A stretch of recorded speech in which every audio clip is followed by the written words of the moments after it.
Okay, I am here with Annie Golden, a legend in the theater community. You've done so many shows, as well as, you know, a major role in Hair. Yeah. How did you first of all, how did you first get involved as an actress? Well, I have kind of a really interesting story. I don't think anybody does have a story like that. I was fronting a rock band, a punk rock band, at the world famous CBGB's on the Bowery, and Milos Forman, Academy Award-winning film director for One Flew Over the Cuckoo's Nest, was either talent scouting or slumming, depending on how you look at it. And he came down and he saw the shirts, and I was fronting the shirts, and he needed boys and girls.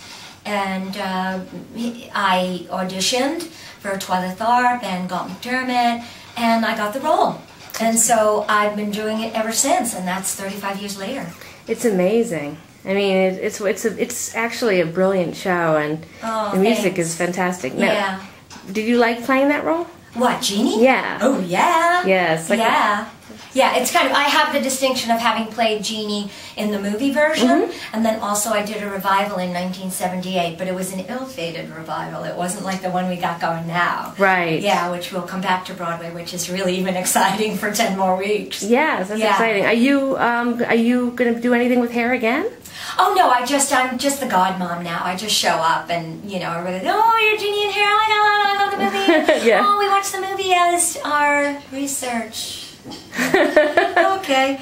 Yeah, well, it's actually a great film. Yeah, it's just a fairy godmother. I just like overlook it, you know, every production. I'm just so excited about it. What was it like to work with Treat Williams? Oh, it was dreamy. Yeah. I mean, yeah, it was dreamy. And John Savage, too. Yeah. And Donnie Dacus just called me yesterday. Really? So I'm still in touch with all of them. Donnie played Wuff. Yeah. All right, right. Yeah, so I'm still in touch with everybody. I love the dining room table number in the movie. Oh, yeah. That's kind of like what we do here at the Shaggs. You know, it's stuff is orchestrated within an inch of its life so that it looks effortless. That's great. Well, yeah, you look effortless. I mean, you're amazing. Like we were just discussing how you look like you're still in high school in the Shaggs. So you play a high school role. I do. I play the mean girl. The Wiggins sisters were bullied in school, and so there's this high school number.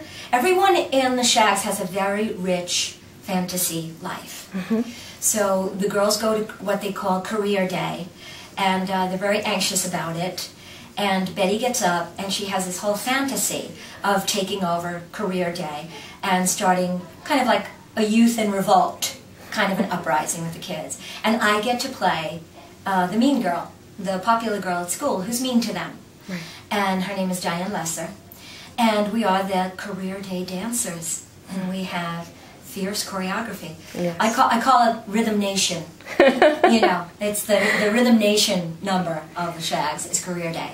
But when we were working on Career Day vocally, with all that movement, it's like a Lady Gaga video or something, the vocals were suffering, which any Broadway person can tell you.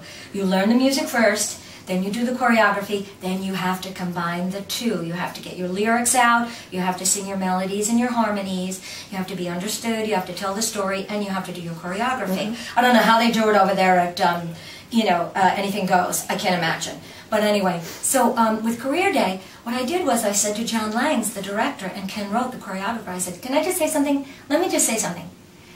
Kids, Career Day is a punk song, okay? You gotta treat it like a punk song. Just ping those lyrics. Just hit those notes. Don't worry about being pretty. Just sing those lyrics. It's an attack. And so that's how we do Career Day. And that's the high school number. It's actually one of my favorite numbers in the show. Oh, thanks, because we really work hard at it. Me in particular. I really got a kick out of it. I like the music. I also thought it was brilliant how when they sing, you know, the kids sing, they sound beautiful. And then when you realize that it's really the father that's hearing it that way. Yeah. And does the mother, as you playing that role as the mother, do you hear them the same way the father hears them, or do you hear them the way they sound? I think I kind of think it's more interesting that, and you see it in the studio sequence, how Austin, the father, is really out of his element. Right. Where the engineer is using the lingo of a scratch vocal. Do you want to do a warm-up? And Austin really kind of reveals, and it's very painful, the audience will see, he reveals how he's really out of his depth with this. And I think with the mother, with Annie Wiggin, where you see that she's out of her depth, is when she asks for advice from the record company guy, Charlie Dreyer, played by Kevin Cohen, where she asks him, do you think that they're ready? She doesn't ask him, do you think that they're good? Right. Do you think that they're ready? Because she doesn't know from good or bad. She doesn't know. She doesn't hate their music. She might hate what their music is doing to her family. She doesn't know if their music is great or good. She just wonders if they're ready for the investment of the studio time and the test pressing, all of that. And then I feel that in the song that Gunnar Madsen wrote for me, Flying, we kind of talked about the mother, because this is the most, this is the production of the Shaggs that the mother has been the most fleshed out with me playing her. And I feel like I did say to John Langs when I heard the song that Gunnar had written for me, based on my YouTubes, when Playwrights Horizons offered me this role, didn't have to go through the anxiety of wanting it or auditioning for it. It was just a gift. And then the song was a sacred trust. Gunnar emailed me and told me that he had viewed all my YouTubes, and with my lengthy career, I've been around forever, I'm a dinosaur, there's a lot to choose from, and there's a lot to look at. And he wrote Flying for me. And when I heard it, I realized that, as an actress, what I thought for Annie Wiggin was that when no one is at home, when Austin is out at the mill, and when the kids are out at school, which all ends once Austin signs them up for the American homeschool, her downtime from the family is then lost.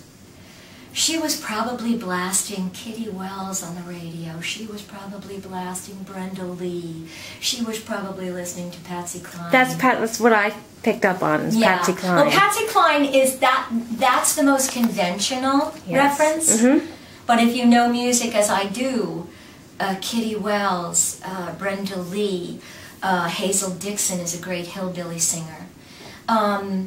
Then she probably listened to that on the local radio or the local church station. And that's what she would blast when no one would be home, and she would sing along. I don't think that Austin knew if they were good or bad. He just loved them. And he was pursuing an obsession that ultimately made him die of a heart attack too young at 46. I lost my mother at 42. So I understood. What sorry, that would be like. 42. No, but I'm just saying. Well, I'm playing my mother in this piece. It's an homage to my mother. She had a 3-pack a day Raleigh's for the coupons she smoked. Died at 42 of natural causes? Yeah, no, I think not.